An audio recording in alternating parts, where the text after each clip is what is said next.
Once upon a time, in a small village nestled among mountains, lived a 24-year-old man named David. David was restless. His mind was a constant whirlwind of thoughts. All day long, ideas came and went, leaving him feeling uneasy and exhausted. He often found himself dwelling on the past and constantly worrying about what the future might hold. Because of this mental storm, he couldn't find calm, couldn't sleep well, and had even forgotten how to smile. One day, David heard whispers of a faraway village in the hills. People spoke of a wise old man who lived there, a man who was once a famous psychologist in the city. He had helped countless people find peace. Now, in his old age, he had traded the bustling city for a quiet life, close to nature, occasionally offering his wisdom to visitors. David felt a spark of hope. Maybe he can help me find peace, he thought. He decided to make the journey. After many long and tiring days, David finally reached the hill village. He saw a small house, covered in greenery. In the front yard, an old man was quietly reading a book, his face the very picture of calm. David approached him and said softly, "Sir, my mind is very restless. I can't stop thinking, and I want peace in my heart. Can you help me?" The old man looked up and offered a gentle smile. "If you truly wish to find peace," he said, "I'll give you a simple task." He lit a candle and placed it in David's hand. "Take this candle," he instructed, "and walk around the entire village at the foot of this hill. But remember, no matter what happens, the flame must not go out."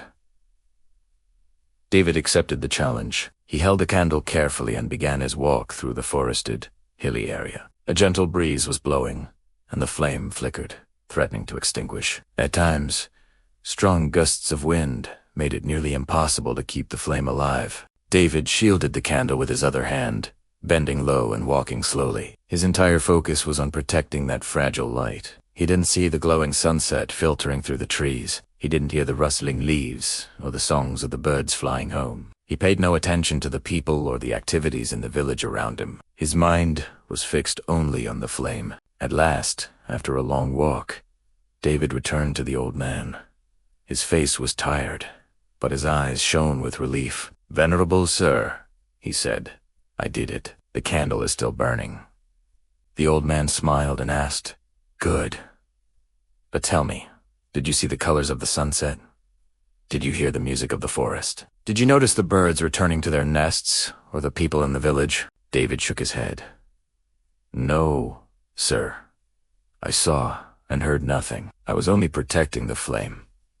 The old man nodded gently. "This is the secret, my friend," he said. "When your mind is fully focused on the present, there is no space for worry, no burden of the past, and no fear of the future. Just as you guarded the candle's flame, you must guard the focus of your mind. And the only way to do so is to concentrate on the present."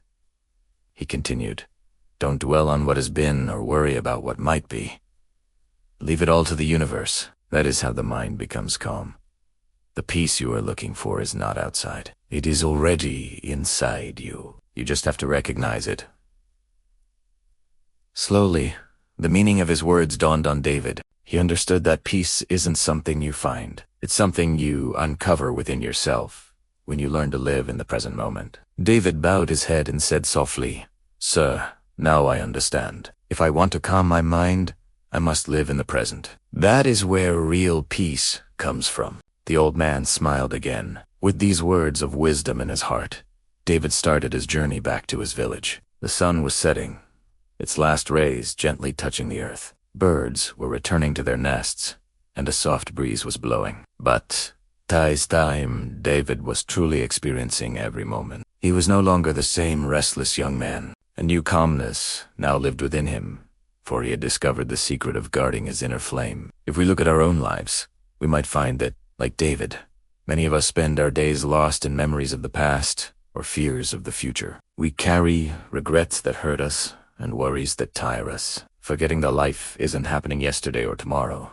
but only in this very moment. When David held the candle, his entire focus was on keeping the flame alive. In that moment, his mind wasn't running anywhere. It was fully present, and in that presence, the secret to peace was revealed. The old man's teaching shows us that the now has a power that nothing else can give. The past is gone, the future is uncertain, but the present is alive, real, and full of treasures. The colors of the sunset, the songs of birds, the gentle touch of the breezel, these can only be felt in the now. When we live with this awareness, our mind becomes calm, our heart becomes light, and life becomes beautiful. So, if we want true peace, we must stop holding on to the past and stop worrying about the future. We must live in the power of now, because the present moment is the only place where life, peace, and happiness truly exist. So friends, if you truly want to find peace in your life, then stop worrying about the future and stop holding on to the past. Real happiness lies in this present moment. Guard your inner flame and live in the power of now. If you enjoyed the story, then give it a thumbs up and share it with others. And if you want to hear more such meaningful stories, then don't forget to subscribe to this channel. I will see you in the next video with another inspiring story. Until then, stay blessed and take care.